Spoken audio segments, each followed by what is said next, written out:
Explore the problems inherent to meditation music.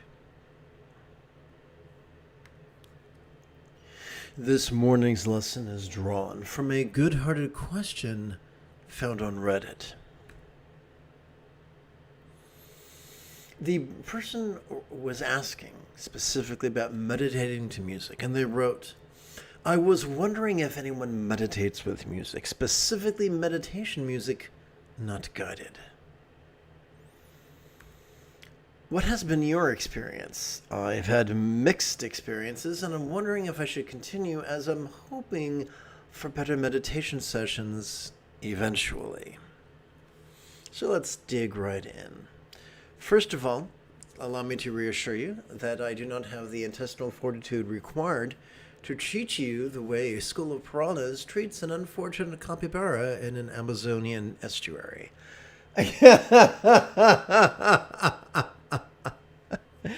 But I want to point things out to you, not in a way, not with the intention of picking on you, but to improve your meditation experience.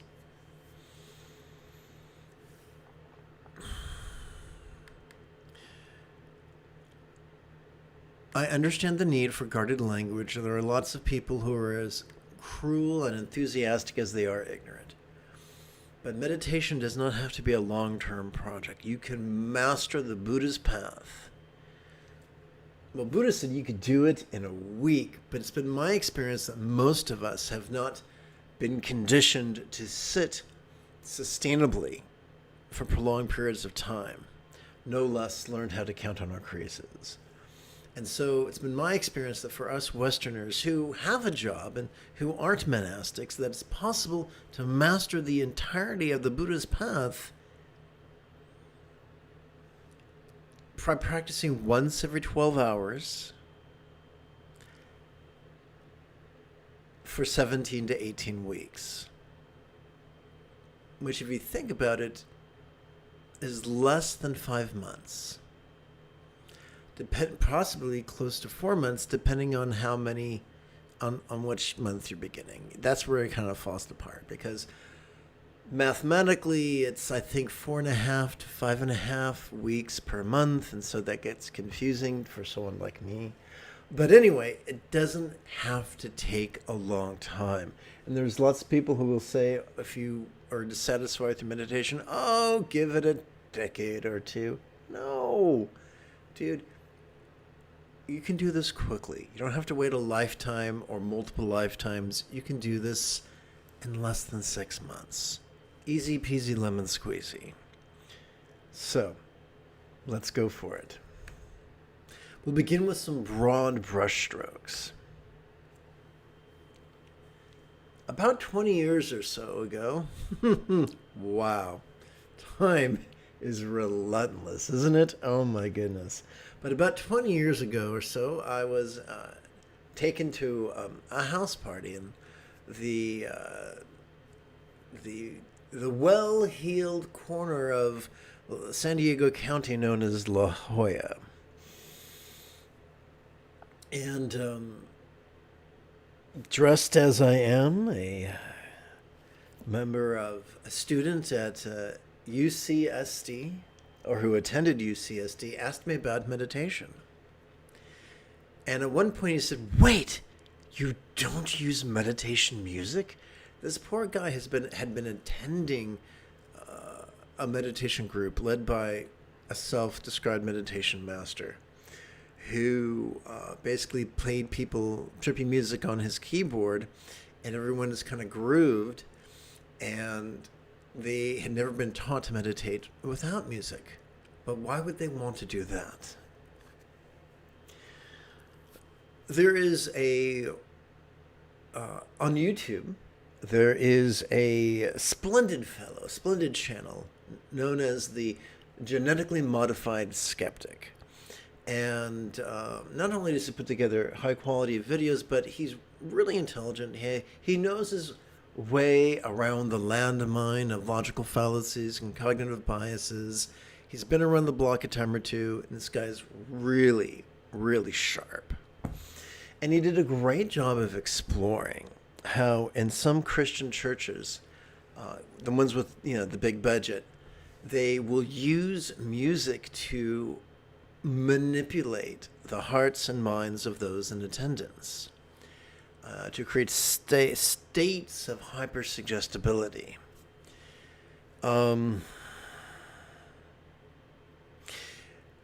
Those in the know have always understood that music has a profound effect on the mind and body.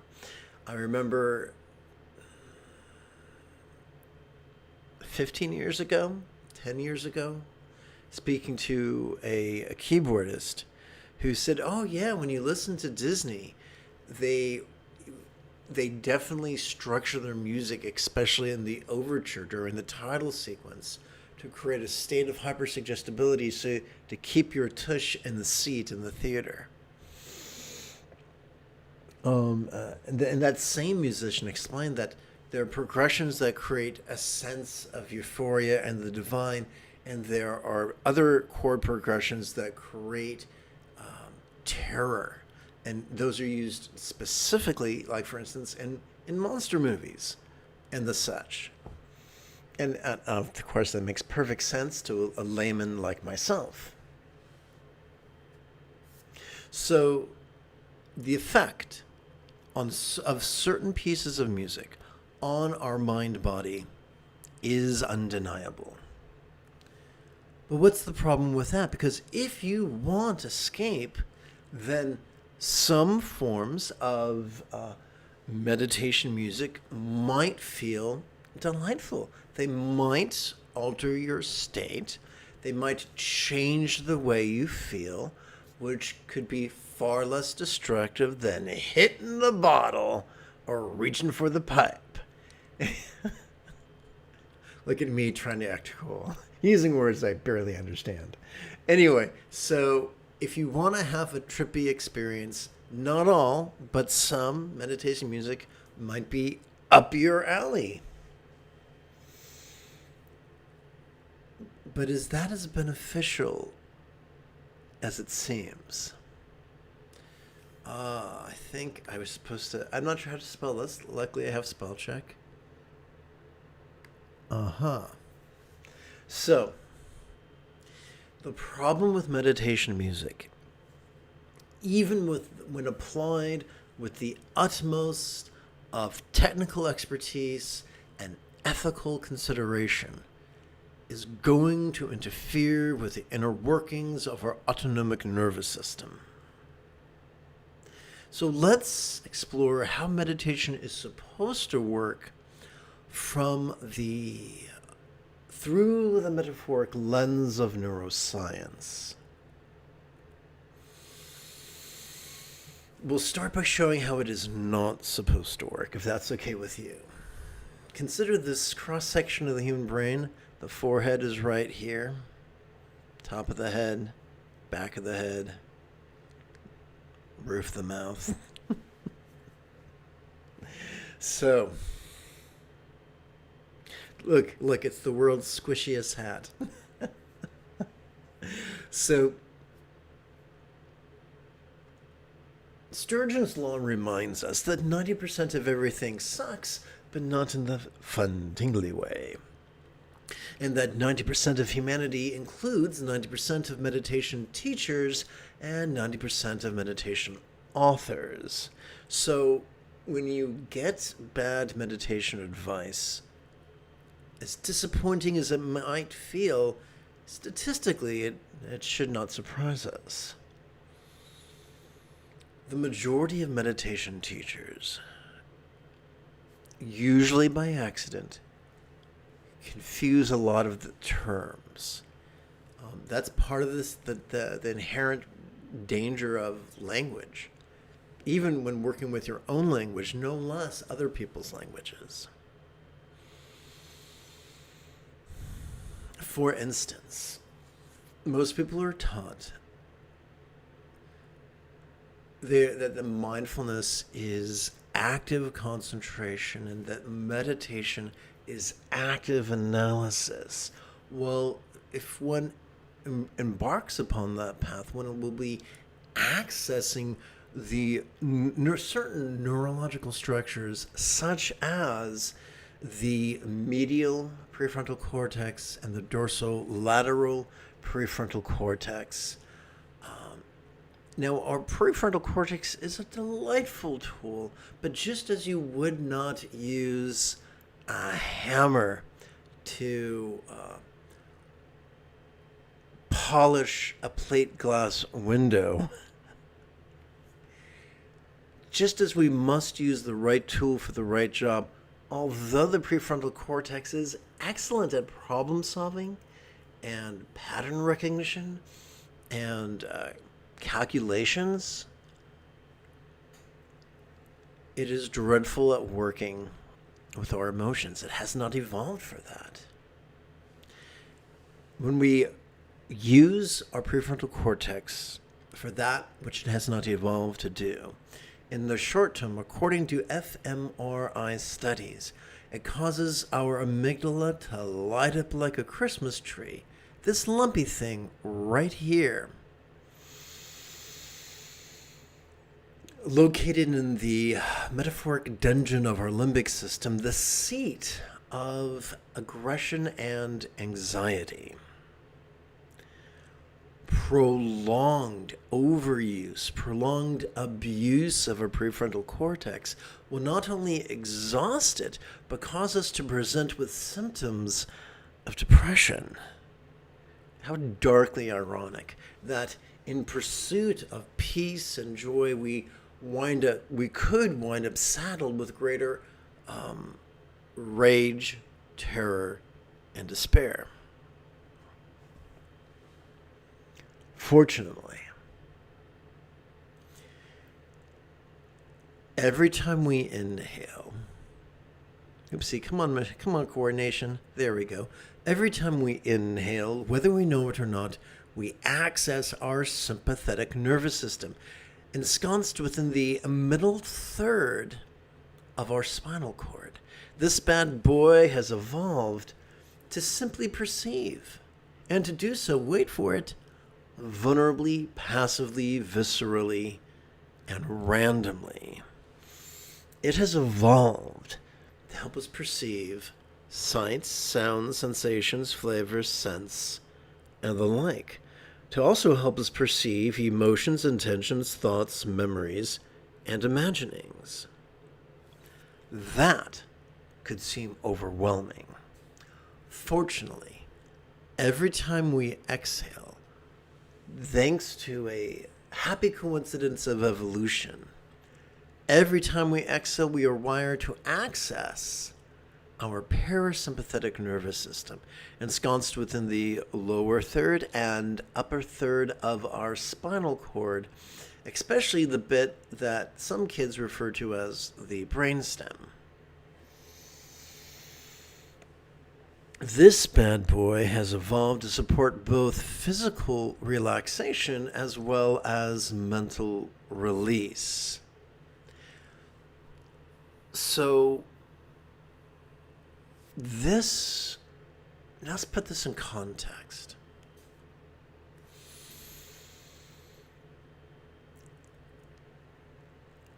Perception, vulnerability, is typified by public nudity.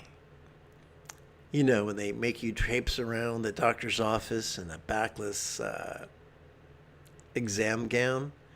Well, that's why this archetype is depicted as naked. As we relax into our exhalation, whatever we noticed during our previous inhalation can begin to feel less permanent, less solid, less defining, could begin to feel less graspable. And this is why this meditational archetype is traditionally painted in a manner as to depict translucence and non-graspability.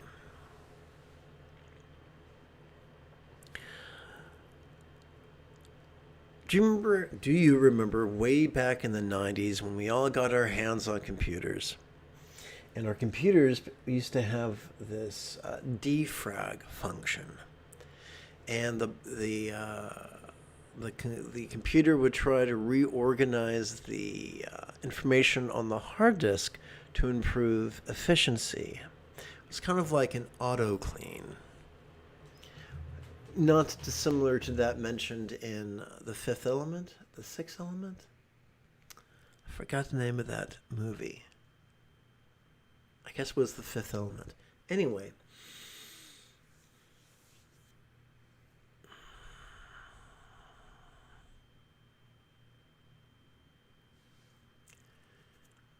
Our autonomic nervous system evolved to function as sort of like an autoclave to help us cope with the inevitable slings and arrows of outrageous fortune.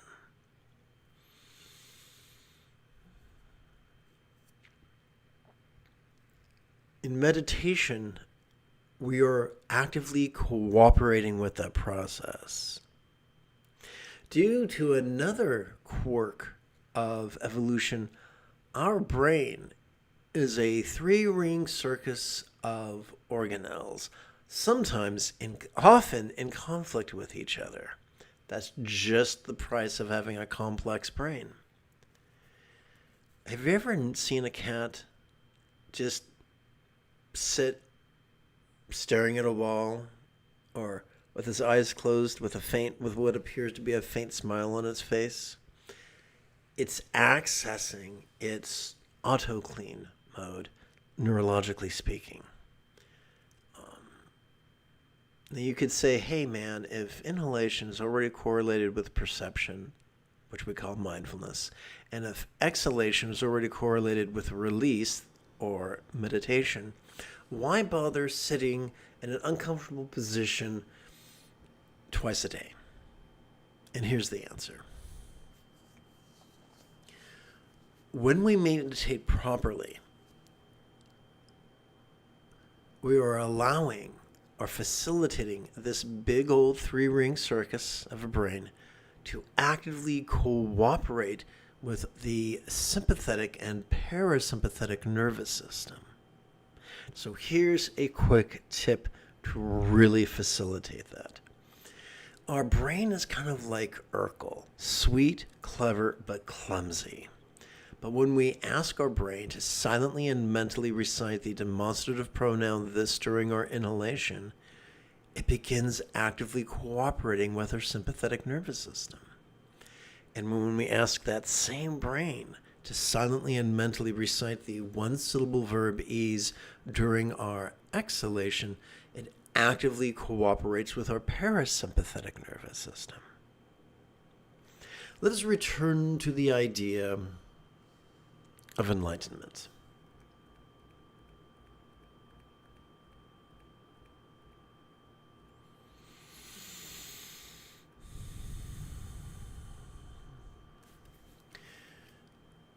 What if the Buddha was right? What if enlightenment is doable within 7 years, or 7 quarters, or 7 months, or 7 fortnights, or 7 weeks, or even 7 days? What if enlightenment was simply mastery of the Eightfold Path? As a child, I found the tying of my shoes to be a daunting endeavor. However, after many tears and many hours and many repetitions of the instruction, eventually I got so good at tying my shoes that I could do so spontaneously, habitually, easily, and effectively. And that is the fundamental criteria of mastery. How many things have we mastered? We've mastered flossing our teeth. We have mastered tying our shoes. We've mastered doing the dishes. We've mastered driving. So much so that as we drive, as we hurtle our multi-ton object through time and space, we're able to rock out or listen to a podcast. So mastery is nothing spooky. It's something that we are already wired to do. So here's the really cool thing. The 7th and 8th folds of the Eightfold Path pertaining to mindfulness and meditation are the key to mastering the rest of the path.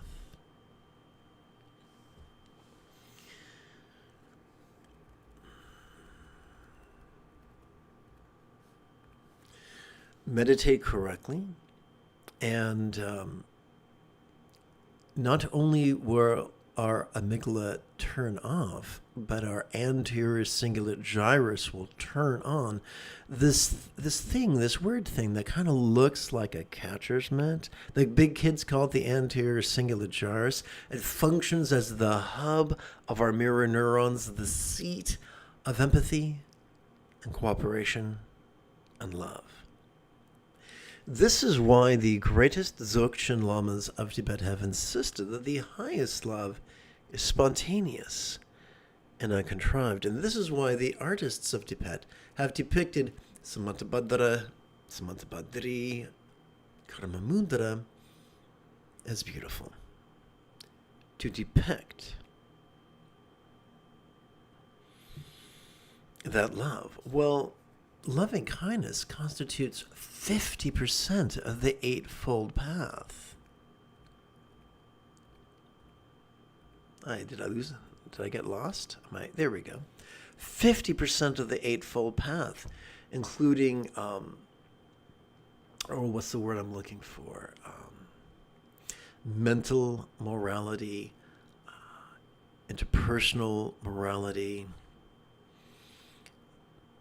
behavioral morality, and circumstantial morality, which is just kindness.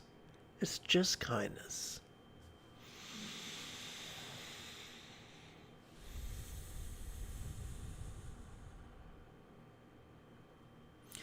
The remaining two folds of the Eightfold Path are this: the right view of impermanence. Sit in mindfulness, and you cannot help but notice change, sometimes subtle, sometimes jarring. But we can't help but notice change in what we see and hear and feel and taste and smell and the like. We cannot help but notice change in our emotions, intentions, thoughts, memories, and imaginings. We are swimming in a vast ocean of change. This becomes obvious as we sit in mindfulness and meditation. And now let's go to one of my favorite things. Consider this gal the color of a cumulus cloud. Notice how she appears to be actively sporting a tantric union. This reminds us of spontaneity.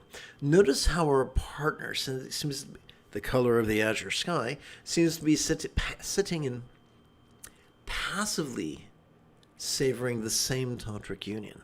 This reminds us of centeredness.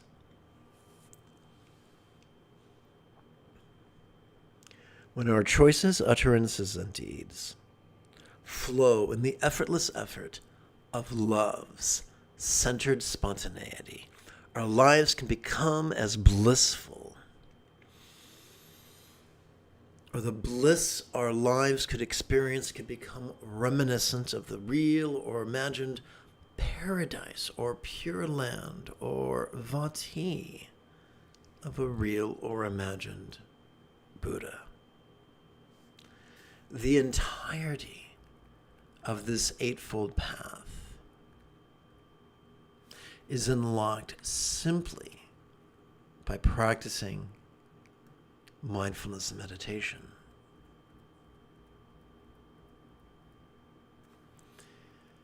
Be gentle with yourself. The first week, start out sitting 5 minutes every 12 hours or so. I recommend setting a timer on your phone, and if you want, you can come to my live streams. They air approximately once every 12 hours. If you don't live in a conveniently coordinated time zone, YouTube is very good about saving my live streams. After 5 minutes, act like the soup Nazi. No more meditation for you. And just walk away. Your second week, you might feel ready to sit for 10 minutes once every 12 hours. Your third week, you might feel ready to sit for 15 minutes once every 12 hours. by the conclusion of the 15th week, you could get so good at sitting that you could sit for a 15-minute lesson and a 60-minute practice for a total of 75 minutes easily. And because you've been patient and progressed gradually over the length of 15 weeks, it's been non-traumatic. And oh yes, it looks like I got my numbers wrong, and this can be done within 4 months, which is pretty cool if you ask me. So you can do this deal.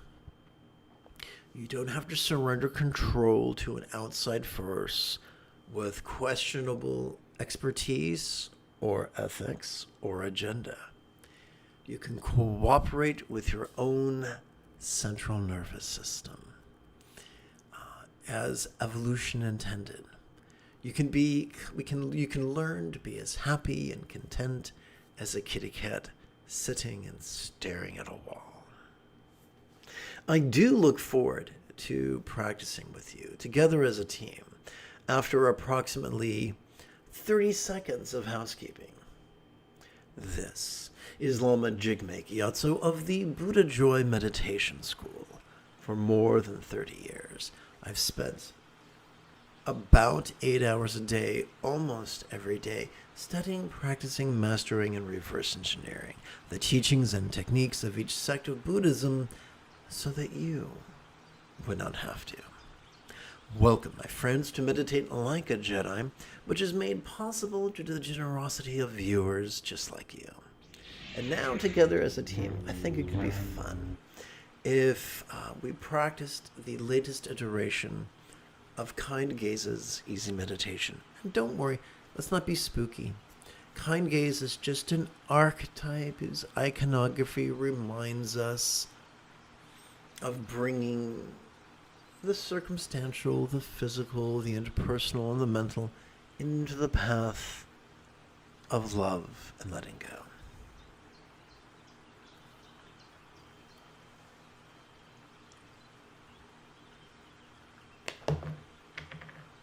Well, that was exciting.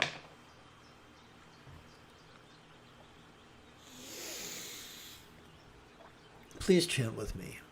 Rather than indulge our controlling tendencies with our volleys of active visualization, emotion, magic, and belief, we could just recite these wise words in harmony with our breathing and allow our subconscious to do the heavy lifting. Let us sidestep the rigidity that confuses metaphors for statements literal, and relax into the flexibility that savors the chance explaining metaphors as similes.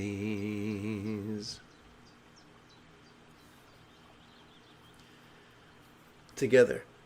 All visible circumstances or lots could be as impermanent and interdependent as if they could blissfully melt into rainbow light that could delightfully absorb into this body or form. So there's a lot of information here. We are equating the monosyllabic word lots with the longer word circumstances. And we are equating the short word form with the longer word body.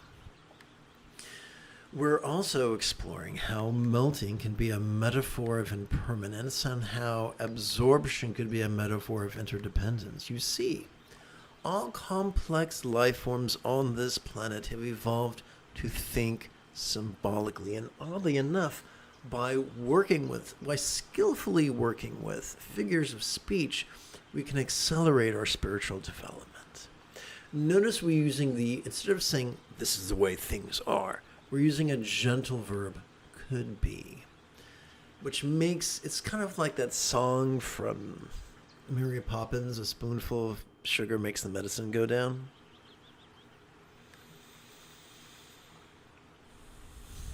So we're going to take all these syllables and compress them into just 6 syllables, 3 of which we will silently and mentally recite during the inhalation, and 3 of which we can silently and mentally recite during the exhalation.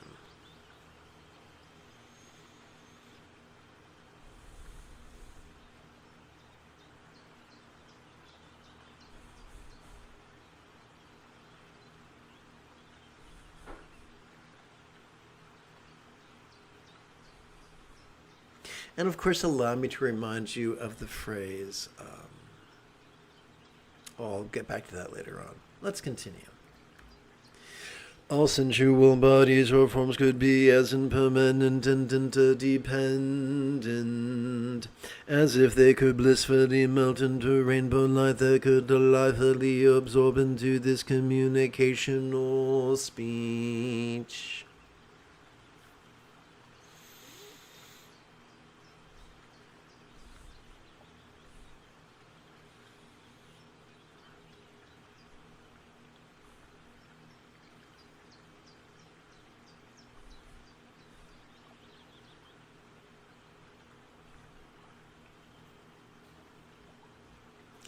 All resounding interpersonal speech could be as impermanent and interdependent as if it could blissfully melt into rainbow light that could delightfully absorb into this mind.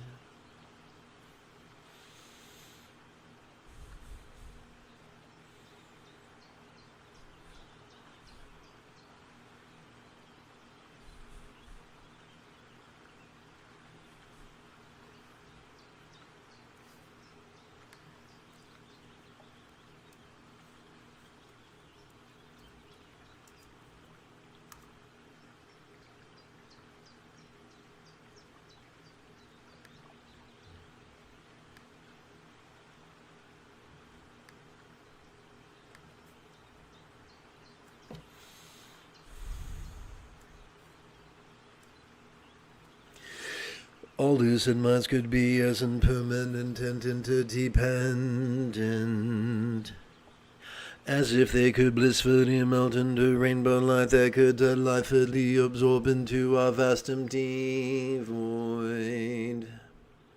Like the illusion of the infinite azure sky on a bright and beautiful cloudless morn, which, although tantalizing to the eye, could be not graspable to the hand.